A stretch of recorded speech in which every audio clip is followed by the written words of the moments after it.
for today's session on building and advancing your career in social impact, sustainability, and ESG fields. Super, super excited to be doing this one. We have two amazing speakers with us backstage, and they are itching to join us very soon. So I'll be bringing them up here.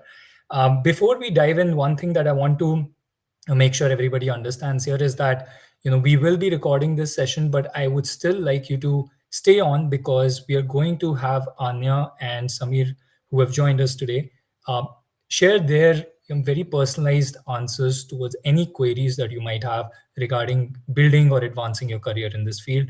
So only people who stay with us would be able to ask questions. So do make sure that you are with us throughout the conversation. With that, let me bring Anya and Samir to the stage here. All right. Welcome, Anya and Samir. Thank you again for joining me. How are you doing? All good. Thank you for having us. I'm good. Thank you. Thank you. Good to be here.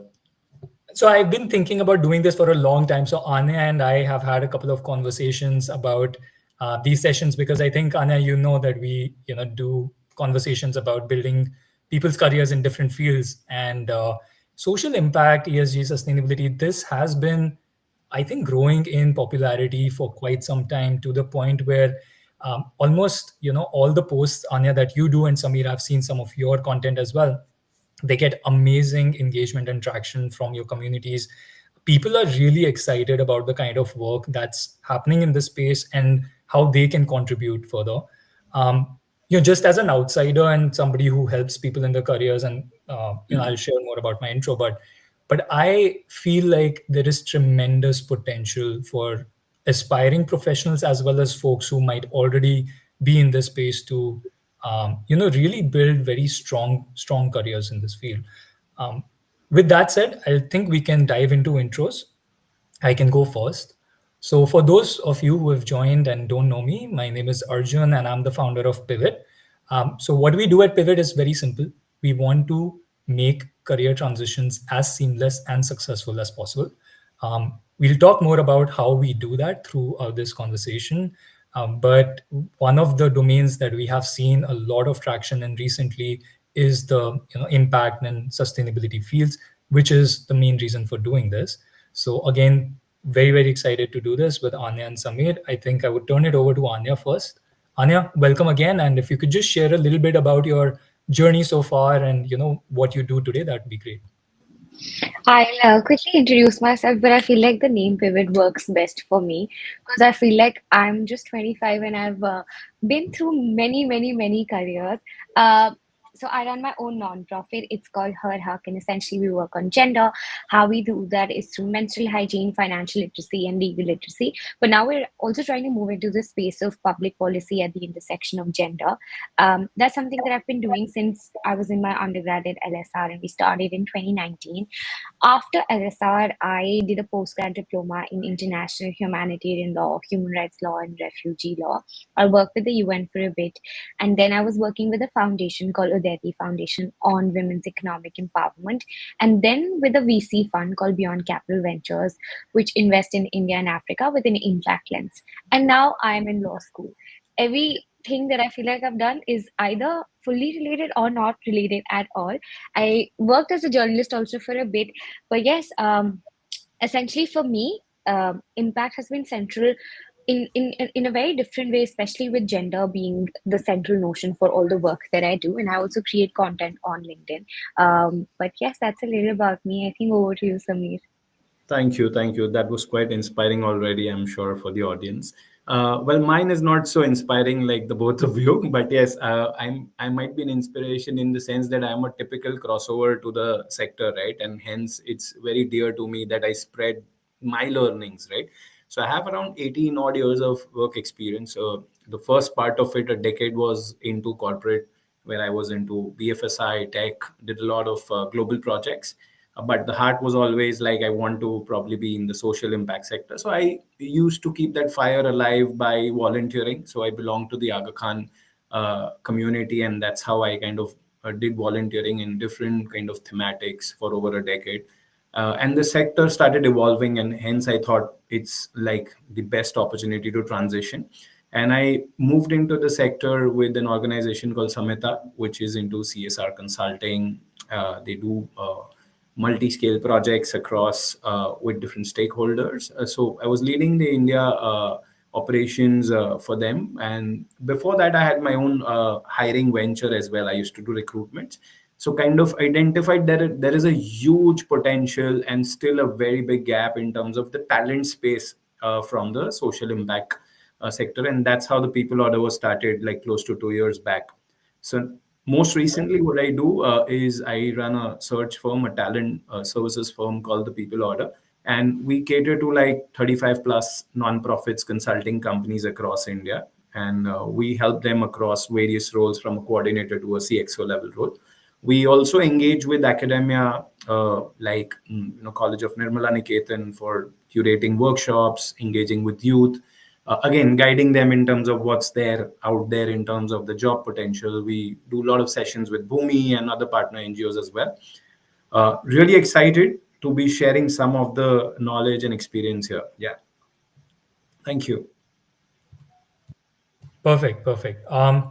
Thanks for sharing the background for both of you. I think a lot of eclectic experiences for both of you, and I think that's going to add to the richness of the conversation that we're going to have because, I mean, pivot is all about inflection points and transitions. So I think people really get more diverse experiences and are able to view things from multi-dimensional perspective, right? And I really like that.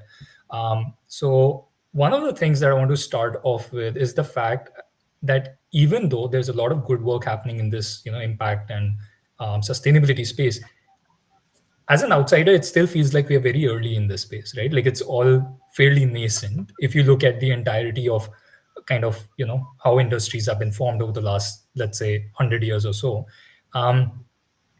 And I feel like we are at the stage where let's say tech was 30 years ago or 40 years ago when internet had just started, and look at the amount of wealth creation and impact that has been done through technology and through startup ecosystem since then. And I feel like that's where we are in terms of impact and sustainability. So just wanted to get your thoughts that a lot of people are just starting to think about building their careers in this field. And I think the motivation for a lot of folks is that they want to create a certain kind of impact in through their careers, through their work, and not just it shouldn't all be just about profit making or money making. There has to be a better balance between purpose and profit. And I'm sure you both are more than experts than me on this, but there is that philosophy around focusing on three P's rather than a single P, which is people, planet, and profit, right? Not just profit. So Anya, maybe we'll start off with you to understand what kind of trends do you think are currently shaping this space, and where do you think the future holds for people who are building or thinking about building their careers in this space? I think before I answer, I'll give a little bit of context on how people generally look at the space. And this is not just ESG specific. I would say this is generally about the social impact space or sustainability space.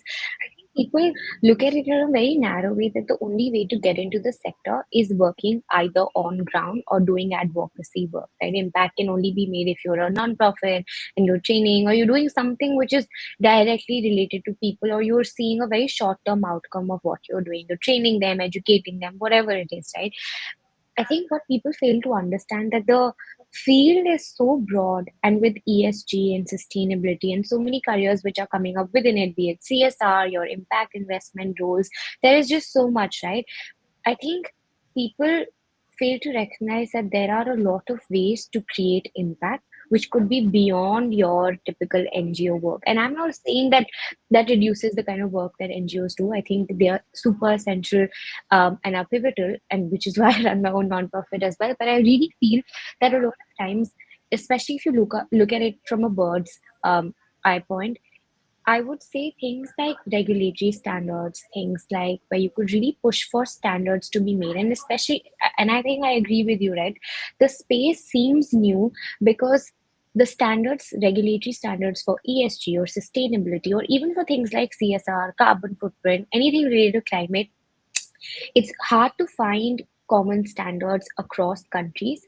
Forget countries, it's very hard to find that within India also. Different states follow different things, different companies volunteer for different things. But now we do have different guidelines like BRSR coming in, companies are mandated to report, or you have CSR where companies are pushed to have some sort of CSR initiatives if they reach that cutoff stage, right?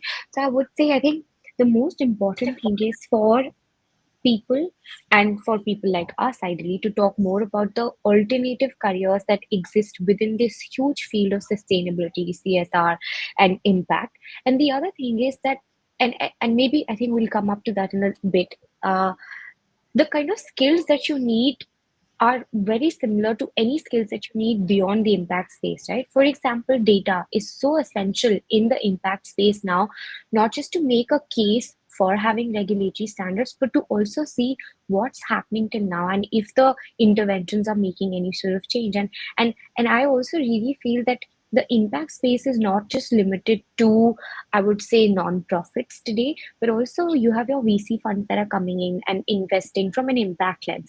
You have bigger companies that are now starting trusts and funds to sort of push for these things. And of course, you have the government, especially in India, pushing for a lot of this, right? We have all of these climate summits, and there's so much that's happening. So I feel like the most important thing is to zoom out and understand that impact is not just to do with on ground work and to do with education and training. It is a lot more at a much broader level. And those in Delhi will now understand the kind of pollution that we're staying in today. It's really hard to breathe. And it is a part of figuring out impact and sustainability. Because if companies and corporates don't work towards it, and if we all feel like if you don't use a plastic straw and we are going to tackle climate change, it's going to be a big problem, and non-profits alone can't do it with advocacy. So yes, I feel like these are few things that are coming up, and career options are endless depending on the skills you have. But yeah. No, great points there. I think Samir, just from your perspective, what I would like to understand is, um, the space is wide. Anya has kind of established that, and there are a lot of different options to consider here. Now, also from a field perspective, or the kind of domain expertise that you bring to the table, that also might matter, right? Because there's so many different types of social issues, environmental issues out there. And so you have, obviously, education and healthcare have been the mainstay of these careers, but today you have agriculture, you have climate change, you have gender equality, and so many other things on the buffet of options here. How does one go about actually structuring in their head all of these different options that exist, and then thinking about which one would make the most sense for them, assuming that I'm early in my career, or I have some experience, but I'm transitioning into this field for the first time? Correct. Great. I think good points by both of you. But let me just give a little background of how it's evolved, just to in very simplistic terms, right? I mean, so maybe just a context shows that when we started this, India was always a country of dan and giving and charity, and that's how we started, right? Now we have come to a point that it's unlivable, like what Anna also mentioned. So I think it was always there. It's always there that we want to do better and good, but there was no structure to it. Now, what evolved is, I think, a great blessing was the CSR law, the CSR Act that structured and got a lot of professionals into the place. So, if I look at ESG per se, right, when we are catering to the CSR aspect or on ground work or non-profits that are working, we're just catering to the S part, right? The social part of it, right? The environment and the governance. Now we are getting to hear a lot of things, right? Climate, EV, green energy, and so on and so forth. So even what we are catering to is a very, very, very small part, right? I mean, so just imagine, the scope of it. And also, if I were to give some data while I was just researching and putting some numbers, the green jobs, the green industry had the highest increase of 25% of jobs compared to other industries in 2023 onwards. This is by LinkedIn that they had published, right? So I think just imagine how it's outpacing other industries. So I always say to everyone, like every job is a climate job now. It's not that you are in finance, you are in HR. Every narrative or lens has to be from an environment. Now, when you were asking about the roles, and even there is a lot of confusion because these are very technical terms, right? ESG, iska full form hi kya hota hai? I think what I have not done degree in mechanical engineering or something environmental sciences. How do I kind of even get into it? So just to keep it very simple, I'll just want to again break it down a little more in terms of, say, what is green jobs and ESG. So when we look at ESG, it is very holistic in terms of catering to the entire mission and vision of the organization, right? In terms of how an organization or a company or a large conglomerate operates their business within the periphery. So a lot of these frameworks, like you were also mentioning, right? So sustainability reporting comes as one main role, right? So that's one of the roles. Now, when you talk about reporting, to my sustainable reporting, how do I get into it? So there are various standards like GRI, SASB, global standards where you can get certified. There are, institutions which certify you, and then you can make a start, right? Then comes compliance in terms of just the audits, right? Sustainability audits, sustainable finance, like blended finance and impact bonds. So again, you have your probably financial domain knowledge of whatever degrees that you've done, so you can get into those things. So I think the uh, uh, the narrative here should be that we break it down to very simple things and make a start, right? As Naya was also mentioning about data, yes, data is like absolutely cross-cutting across industries. So a few skills like advanced Excel, just to do the analytics part of it, Python to, kind of really showcase that data. So I think these skills are very transferable, right? Even if I'm, say, in a finance domain working for a bank, I might be very, very good. I mean, I use Excel while I'm sleeping, right? Or doing automation and things like that. So these are very transferable skills. So I would, if I was maybe, say, early career, then I would obviously have a very vast landscape to get myself educated. But if I'm like a mid career, 5, 6 years, confused, really wanting to get into out of the rut or race and really contribute to the greater good, I would look at the transferable skills immediately, right? Like whatever I just mentioned, and then harness them and then position it. There are, as we speak, like I said, we are outpacing right now. So the talent is short and the jobs are more, and that's where the gap is. So I would look at transferable skills, breaking it down to sub verticals, and that's how I would probably begin with. Yeah, Arjun. Understood. I think that's a very important point. I think intuitively makes a lot of sense, right? Anytime you're making such kind of a shift, you can't always start from scratch, right? You have to kind of respect the, years of experience that you have, and at least make sure that some of the key strengths stay intact even in your future roles, because that is what which will propel your career forward. Also, Samir, just one correction. I think it's Anya's name is pronounced slightly differently when you say it. So it's Anya, not Anaya. Okay, But sorry, I think I probably mispronounced it. no Sorry about worries, that. no worries. I just thought, in case you say it Yes, again. yes. But what I want to now focus on, and I think this whole point that you talked about transferable skills is a great segue to the next topic, is what kind of skills are actually really in demand. I again understand there's not going to be just one straightforward answer to this, and it's going to be one of those it depends, right? Depends on so many different factors. But again, whether I'm an early career professional or I'm a mid career professional, I should understand what skill sets are going to be most in demand and valued, not just now, but for the foreseeable future in this space, right? So, I mean, there are certain very technical and domain oriented skills, and then there are going to be certain sort of not just soft and behavioral skills, but skills that are required in almost any field. Like, for example, everybody's talking about AI today. I'm actually curious to understand if you both have a perspective on how AI will impact this space, because I haven't really seen anything around this. I've heard a lot around marketing and finance and HR and all the almost other functions, but not so much here. But that's just one small part of the topic. So, Anya, um, what are your thoughts with regard to the skills of the future in this space?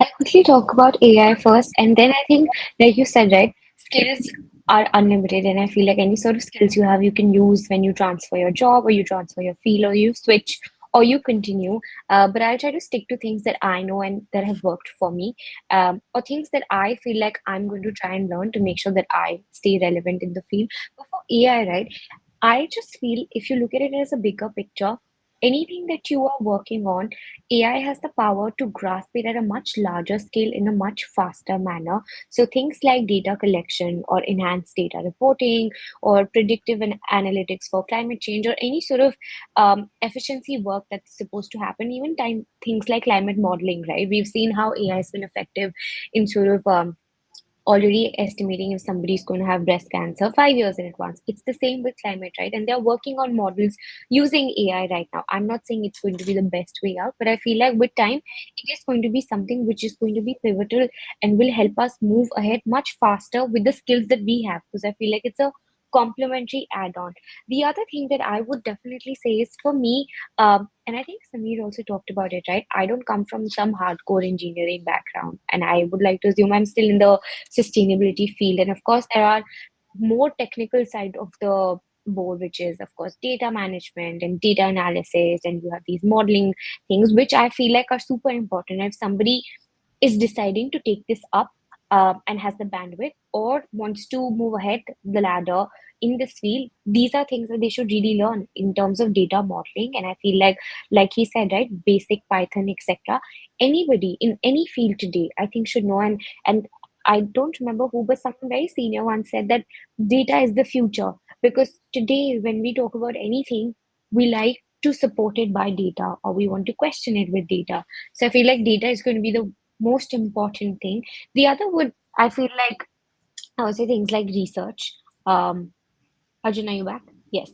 I would say things as basic as research, as basic as even comms and advocacy, because more and more now companies want people to know that they're a customer centric brand.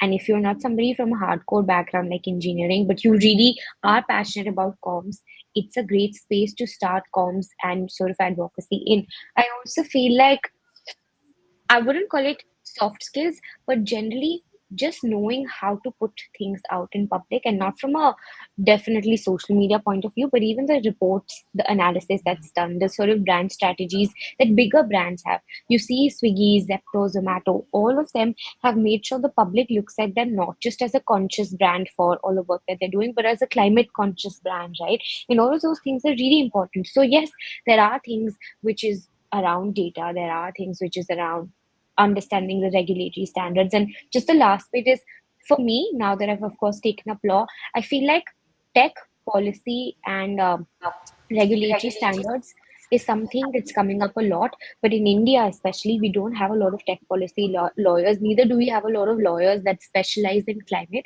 because we don't have a lot of regulatory standards or compliances. Now that all of these things have come up in the recent past and are coming up more and more, I feel like it's a great space for people to start picking up on these, or even learning online, right? You have Coursera, you have so many websites, and especially in Europe, these things already exist, and people are doing degrees on ESG or taking up a sort of course in ESG and sustainability, even with MBAs.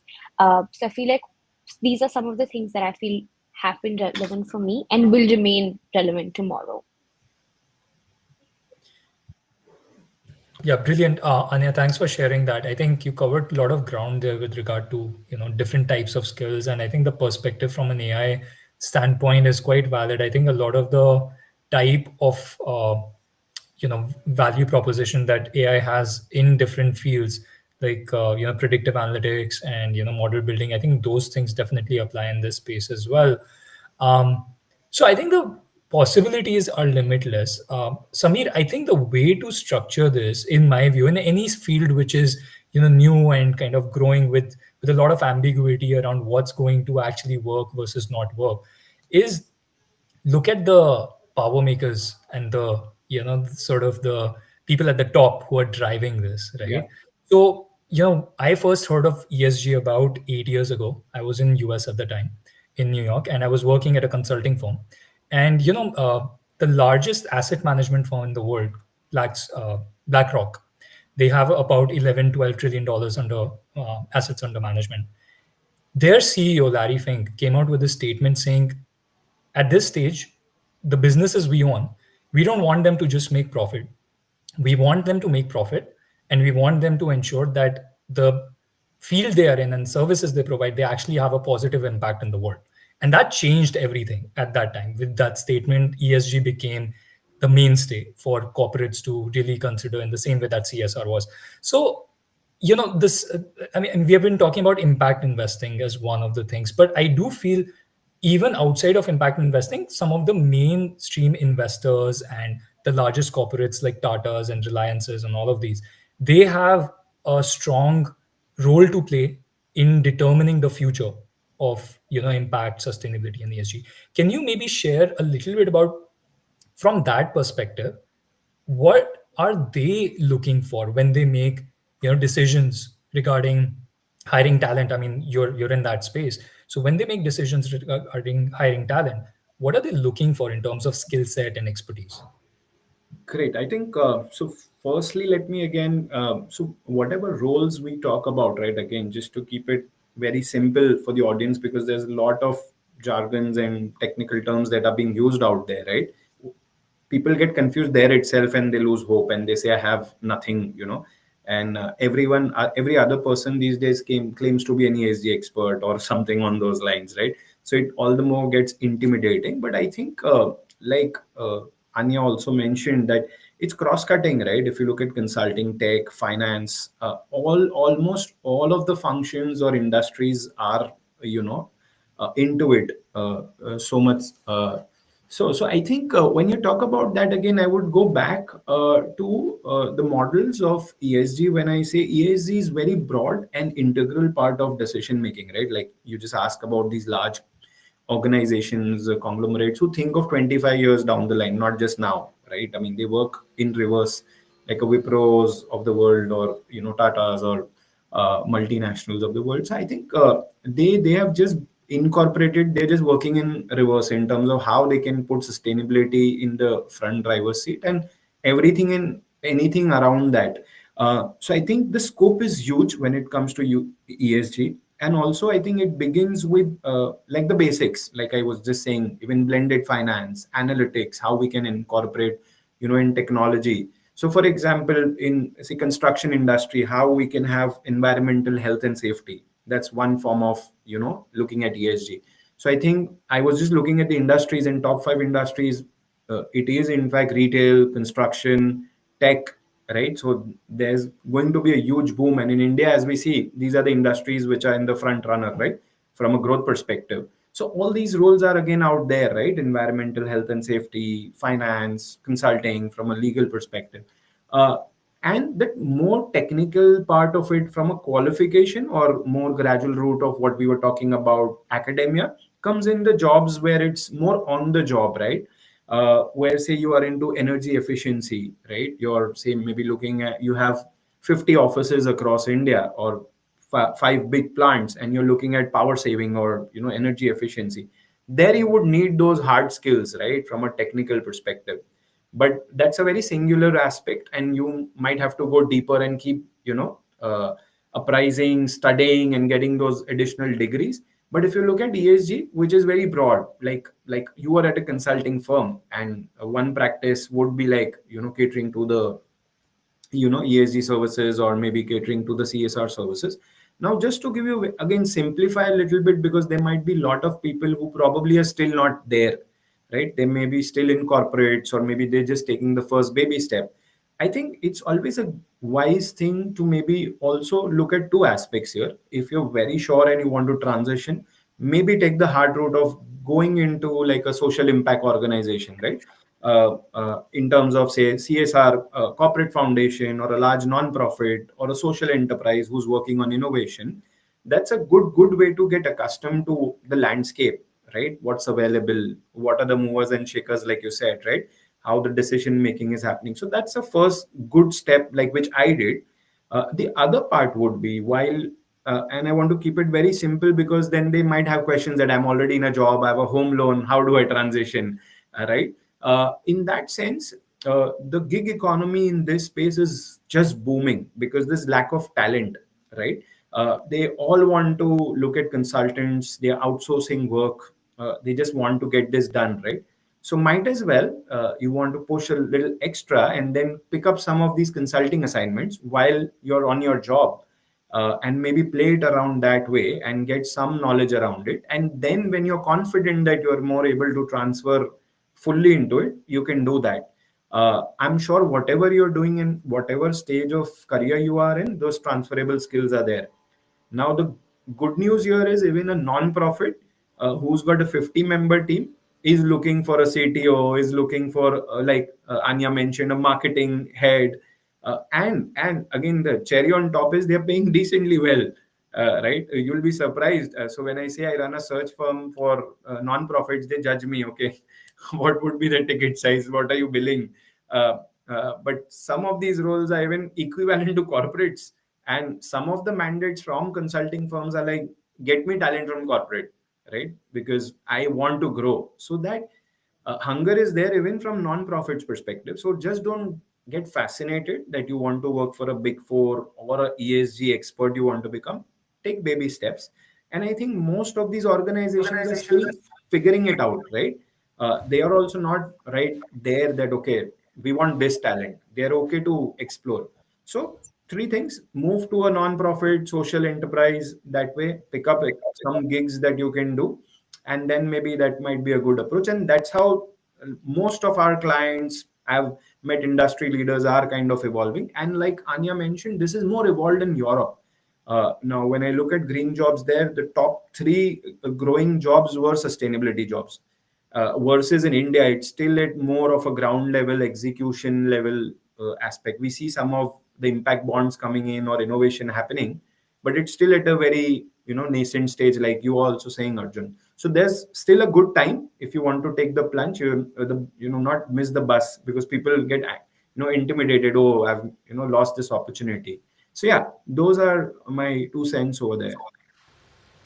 Samir, just a follow-up question quickly, because again, I would love to get some of the insights you must have gauged from your, current experience, hiring talent and all. What are some of the most popular fields that people transition from to, ESG sustainability? I mean, consulting definitely. I think you've already mentioned that makes a lot of sense. But are there any other fields where such transitions are more organic or well suited? Or rather than probably, I would say industry, I would be more specific on the roles, right? Because that's where I see, like first and foremost, the top is like someone who's like into like fundraising, business, managing P&L, and has got transferable skills, good connections, good network that they can leverage, right? And they feel that we've been there, done that, I have a huge network, I can make it use. And probably, and the non-profits also willing to pay more because it's equivalent to the funds you raise, right? In that sense, so it's a win-win. So I think roles wise, I see that transition very natural. The second, like I said, the highest in demand is the marketing communications role. So almost all our clients, other client is looking for a fundraising manager to a head, and say a marketing and communications person. So these two take the like highest. Three, now I see in terms of more research oriented, like Anya was saying, right? In terms of now they are thinking, okay, next 5 years, how do we like elevate, right? What are some of the innovative projects, programs? Because there's a lot of competition out there, right? In skilling, in education, there are thousands of NGOs working in it, and they're fighting for the pie to really scale. So I think the research bent in terms of presenting the work, maybe looking at those aspects. So these are the roles.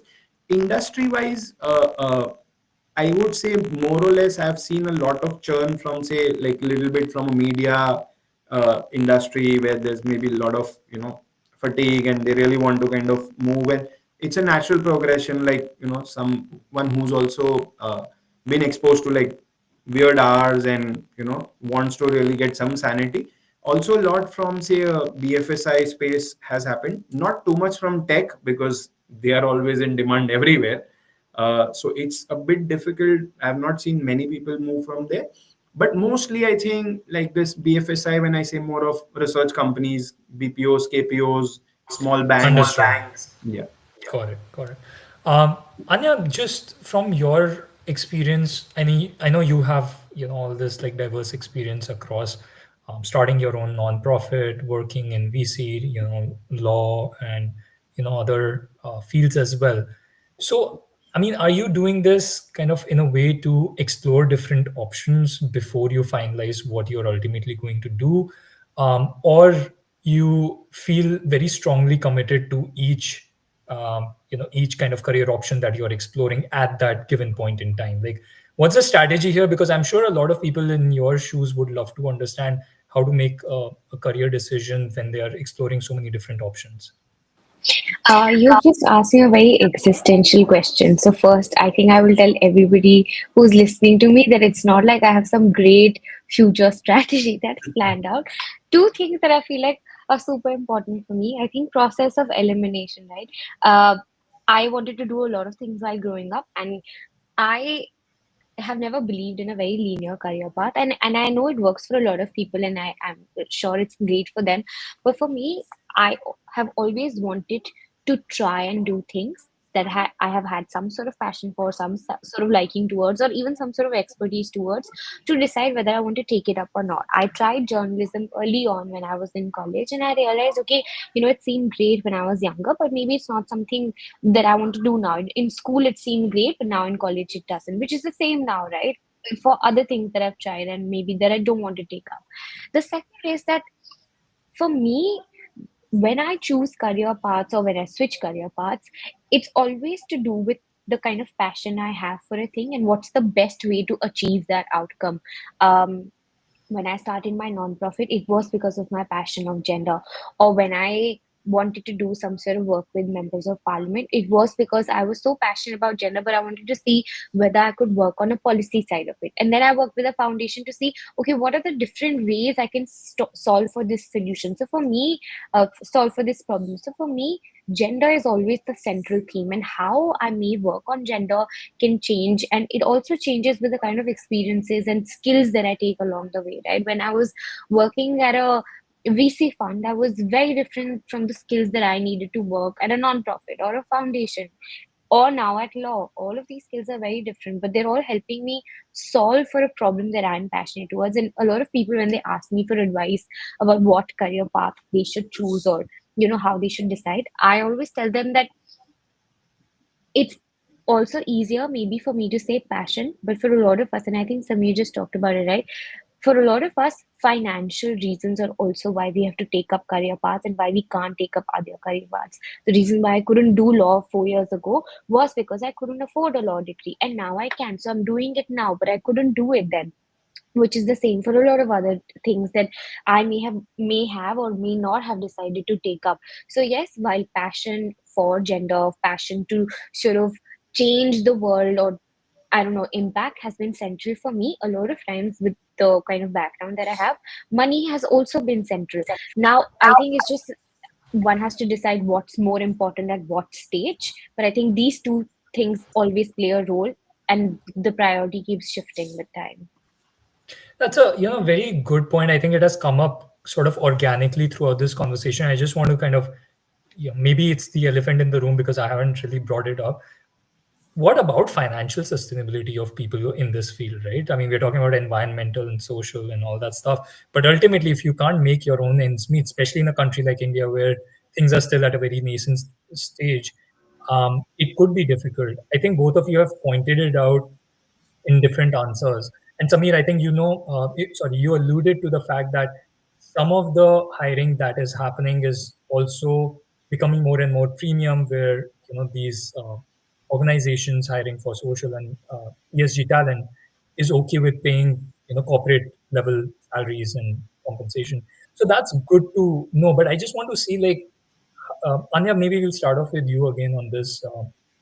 Given that you have broad exposure across different types of sub-functions in this space, do you feel that people who are starting out or who may be early can actually build financially sustainable careers now at this stage? Or do you think that's something that will only happen in the future? I will sort of give an example. So, how I define financial success or happiness is very different than how my friends define it in a VC job and in a management consultancy job, but also my friends who are working probably at a litigation office and how they define it, right? The goals and the sort of financial stability that we want is very different for different people. I could be happy with a 50,000 per month job, and somebody could not be happy at all in the kind of money, and some could be elated out of this world. So I really think that the answer depends on what they feel like is enough for them. And the second thing is, I don't think that everybody within this sector is fully paid, right? Yes, when you are working with a smaller non-profit, when you're doing ground level work, the sad reality is that people are willing to pay for good work, but not the good workers, which is unfortunately the reality across the world, not just in India.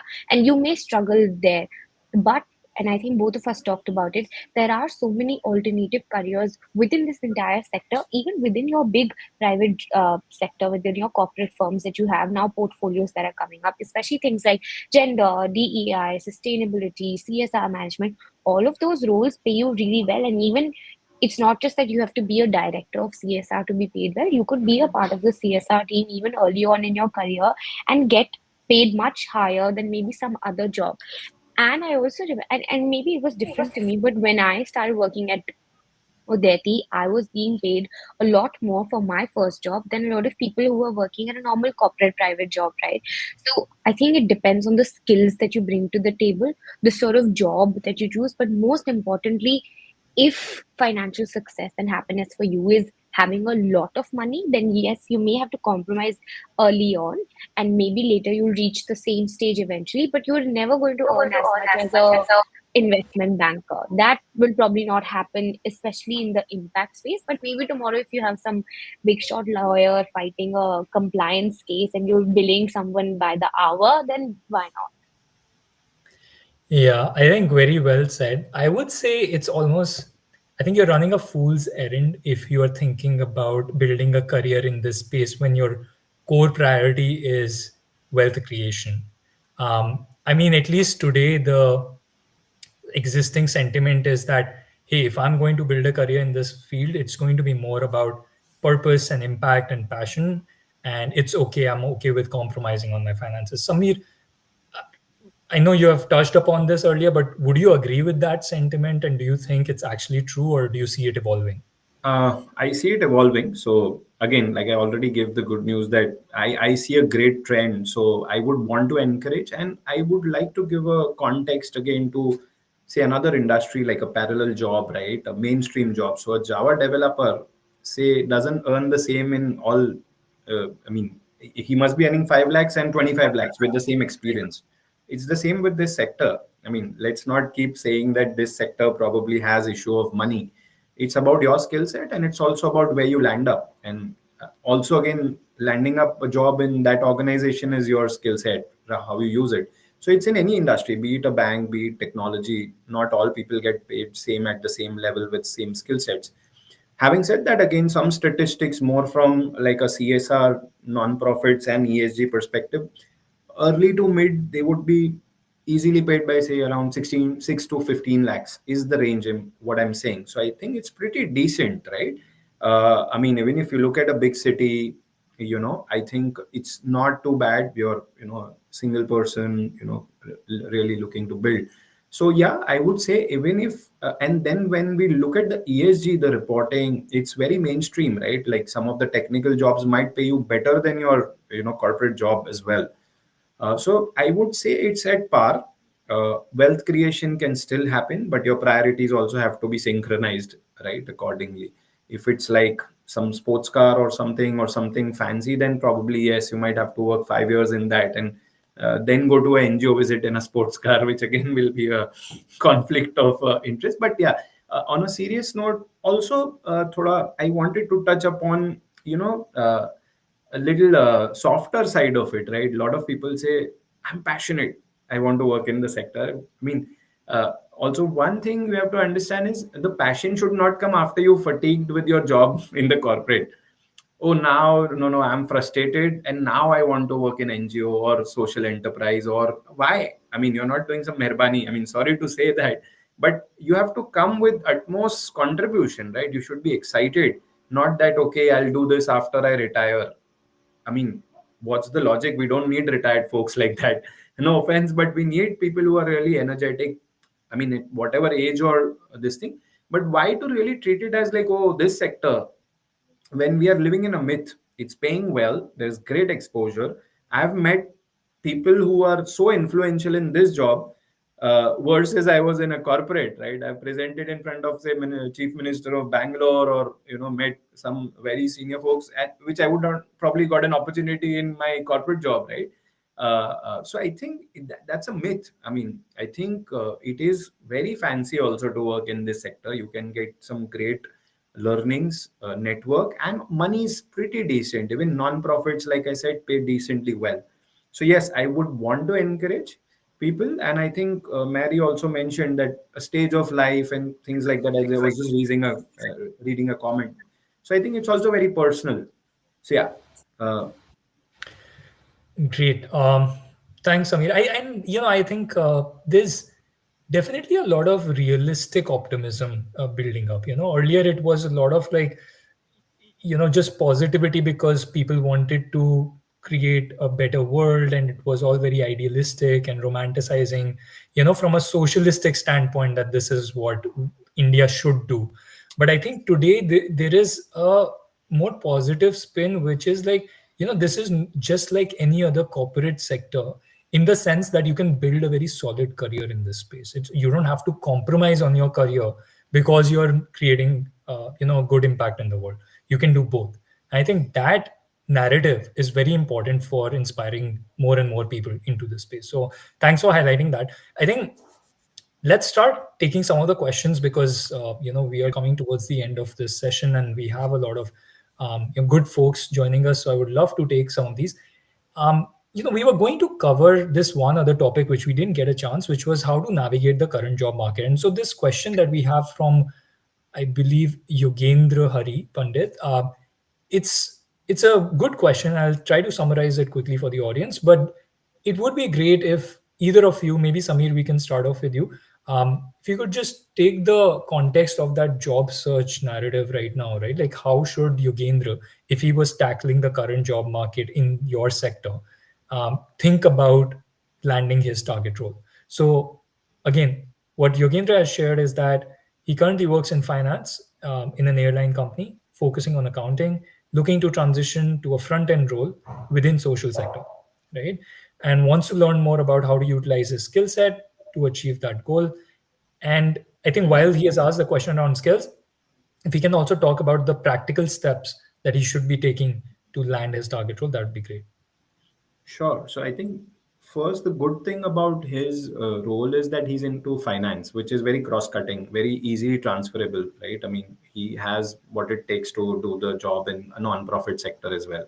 So there is no time to learn, or I mean, it's immediately he can be on the job at that level, maybe a head of finance or a CFO, based on whatever the experience he carries. And again, like I said, these jobs do pay well, and since it's very critical because it's playing with a lot of regulations, and as we keep hearing about what's happening with FCRA compliances, it's very critical role. It's like almost next to the CEO, right? Because it's very imperative that it's managed well. So one, obviously immediate transition is possible.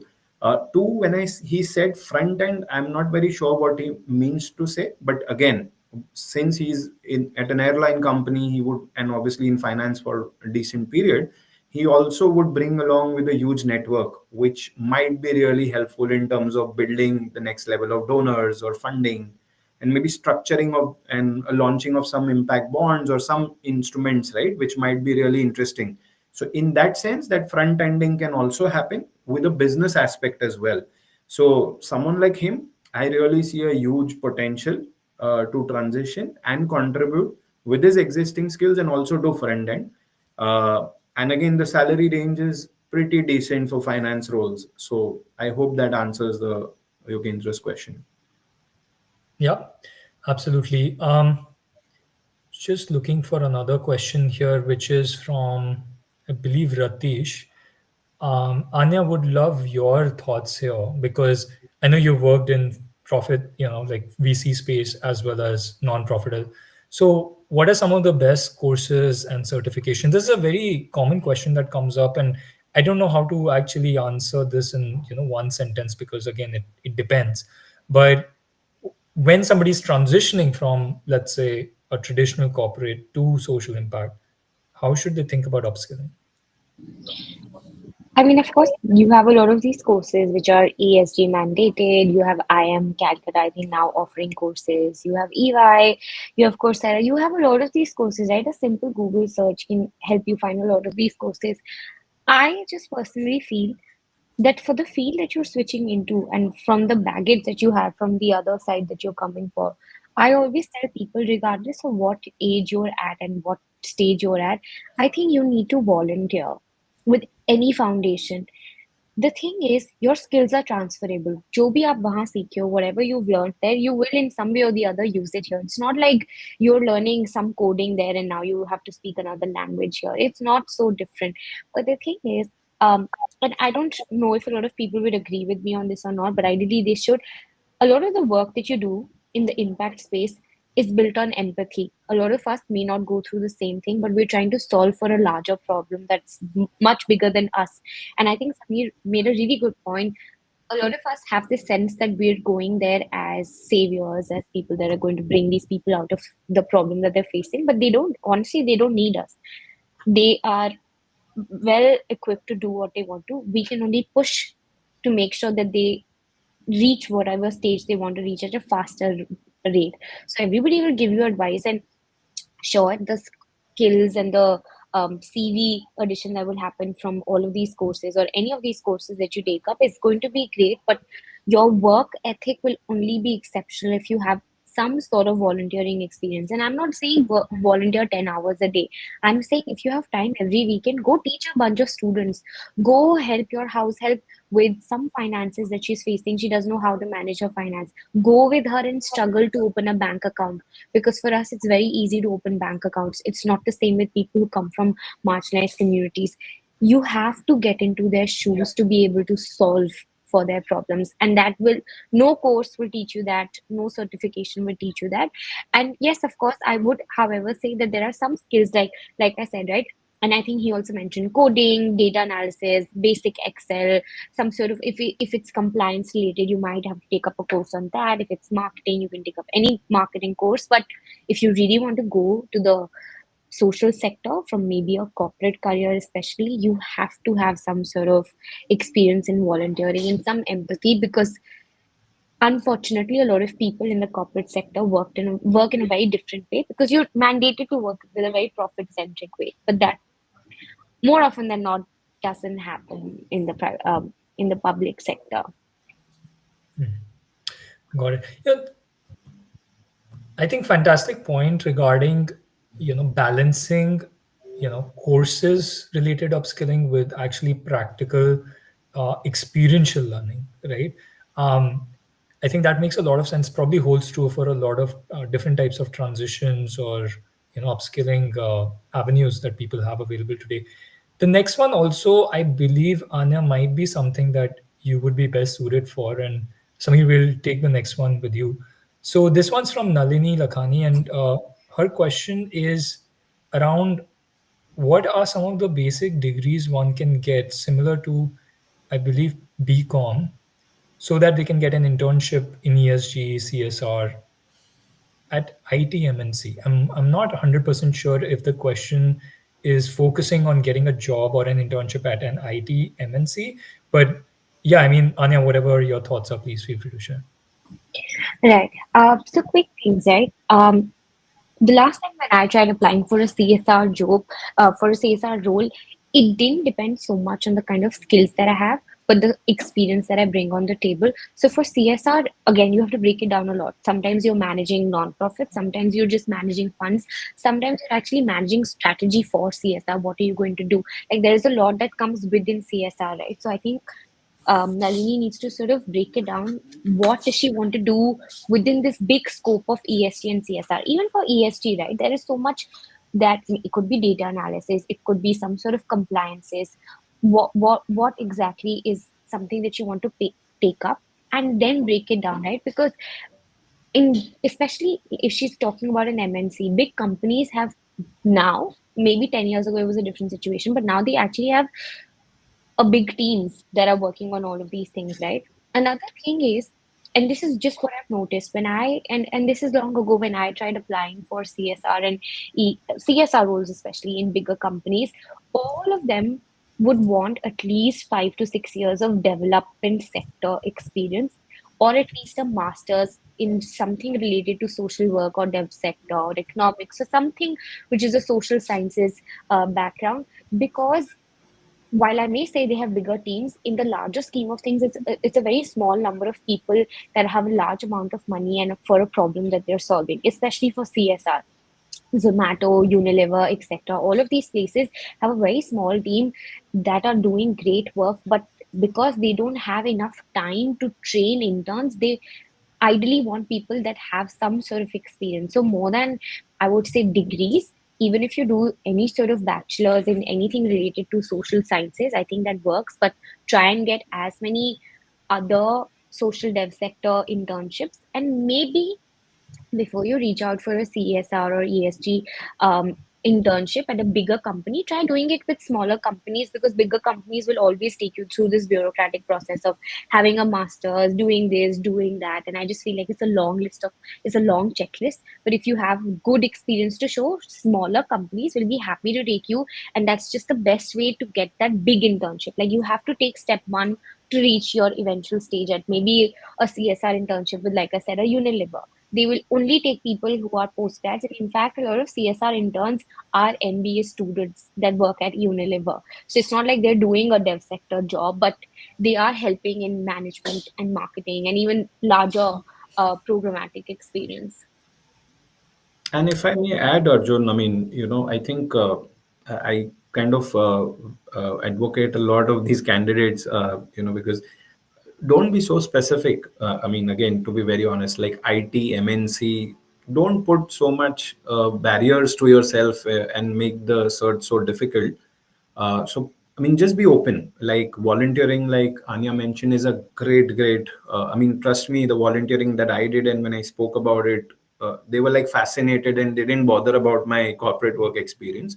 Secondly, if you're really, the passion is there, like we say, we are passionate, there are amazing fellowships that you can pick up, right? I mean, maybe give yourself that fellowship experience and you will learn in and out of the sector, right? So that can be a good first step if you have time at hand, or if you're like a leader or a very mid career professional. Like I said, again, sparing a couple of hours over the weekend or something, helping like an NGO build some systems, maybe policy frameworks, or again finance, like Yogendra had asked, volunteer, help 5 NGOs set up their financial protocols, right? And probably from there you can put on your CV and transition and build network. So I always feel, start small, don't put so many barriers where you get frustrated and you say this sector only takes this kind of people, right? Keep it simple for yourself to begin with, navigate it smartly like that. So yeah, I never look at degrees. I have hired some fellowship candidates and they are, some is at Acumen, some are working at PwC.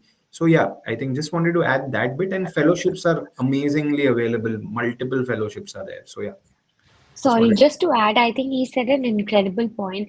I think what ends up happening is a lot of people look for these internships because they are paid internships. And I know people at LSR used to really love these internships because they would pay you a lakh a month for this internship, right? And everybody, you're getting some sort of impact work, but you're also getting paid a lot. But I also really feel that now there are so many government fellowships. You have your CMGGA, you have your Gandhi fellowship, so many fellowships that often do pay you a good amount of money for the incredible experience that you get. And I think Samir said it really well that the impact space a lot of times will not care so much about the courses or the degrees that you have, but the work experience and work ethic you show. Yes, of course, you have the UN that asks for like 10,000 things, but that the UN is not the impact sector in its entirety. All right, a lot of strong viewpoints, and I'm glad that I think whether passion or the definition of career aspiration works for this field or not. I think the passion that you both have for this field definitely shows in the kind of messaging that you're bringing here. I know we are running out of time, but I want to cover just last two questions that we have. This one should be quick. This is from Ramya, and I had read this question briefly. It's basically trying to understand there are two types of companies out there when it comes to sustainability and impact. One is more focused on doing the actual on ground work, like the execution of projects. And seems like based on Ramya's experience, there are companies who focus more on the marketing and communication side and spreading the awareness around different ESG, and sustainability topics. So which one is more important? I don't know if there's a straightforward answer to that, but Samir, any thoughts? I think so. Firstly, let me say, marketing is like means to an end. Most of these organizations these days, like I said, marketing is one hot role with every organization. But what I think she's trying to say is something on the maybe more aspect of a behavioral change aspect, where they are advocating. They are like a knowledge management organization. Like for me, the epitome of that is IDR, India Development Review, who comes up with interesting narrative, storytelling, visibility, right? So I think both are important. But I think even if there are organizations who are doing on ground work, who also leverage marketing in a big way. So if you're someone who's in that space where wants to leverage marketing, you can also be in a organization which is a social impact and create a great narrative. But there are some great cause marketing agencies, right? Like one of the campaigns that I'm very fascinated is the Red campaign, which happened around AIDS. And it was like the campaign, like a Tata Jagore, right? So now the impact is phenomenal because it can create a spark anywhere. So it depends on what your background and your inclination is. But yeah, it's not either or. It can be either that you do marketing in a grassroots organization or impact organization, or you work for a cause marketing kind of agency model. But both are interesting. I mean, it depends on your personal choice, to be honest. Got it. Anya, do you have any thoughts on this, especially given that you have significant content creation experience yourself and talk about the causes you're passionate about quite frequently? I think the one thing that I would say is that any company that now works on ESG and sustainability would want to push out publicly the work that they're doing, which is essentially spreading awareness, not just about the work that they've done, but they actually have to create awareness about the cause that they're working towards. So, like Samir mentioned, right, you have these big companies, and I think I already talked about Zomato, Swiggy, etc. It's not like Zomato is a sustainability company or Zomato is not an ESG company, but they actively work on these things. You have so many other companies that are you have these Forbes top 1,000 companies, etc., that constantly push that, oh, we have so much gender representation, we're doing this for climate change, we're asking people to do this in our office to make sure that we care about sustainability. But to talk about their initiatives, they have to build campaigns that talk about sustainability in general, right? So they do partner with a lot of these, I would say, content creation agencies, etc. We have so many in India. Breakthrough works with Breakthrough has some amazing campaigns, but Breakthrough talks about gender through different lenses. So I would just say that a lot of times it's the same company that's talking about these different things and advocating for different things, but it's not like that is all they do now. And I think one of you said it, I don't remember who, but I think it was the me that anything that you now do is sustainable jobs. And sustainability could mean anything. It could be work-life balance, it could be climate friendly, it could be anything. And now companies know that people care about work culture and they have to talk about sustainability. And in fact, they're mandated and they are supposed to be compliant with so many things. Even if it's about harassment, they have to have posh compliance, they have to have ICC. So it's not like you have just one brand agency that is talking about sustainability in ESG and one company that's not talking about it at all. A lot of times these things intersect and they have people within their comms teams or are working with agencies to push the narrative that, okay, we are a good company, good place to work at.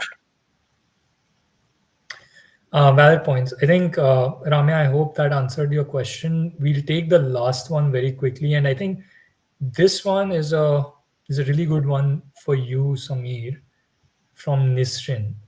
And the question is that for a lot of the senior roles in sustainability, it seems like companies are filling them internally. She's given a few examples as well. Any thoughts? Uh, so I think there are two parts here. I would, and I think she also mentioned that it's just added as, ESG, and I think so.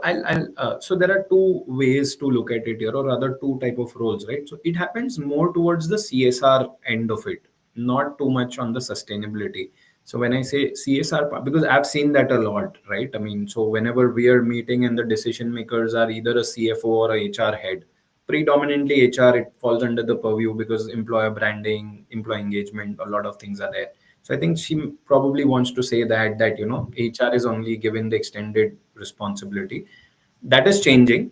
Like if you make a list of organizations now, right, top 100 companies, at least 80 would have a dedicated CSR head or planning to have a CSR head. So I, in a way, kind of don't agree.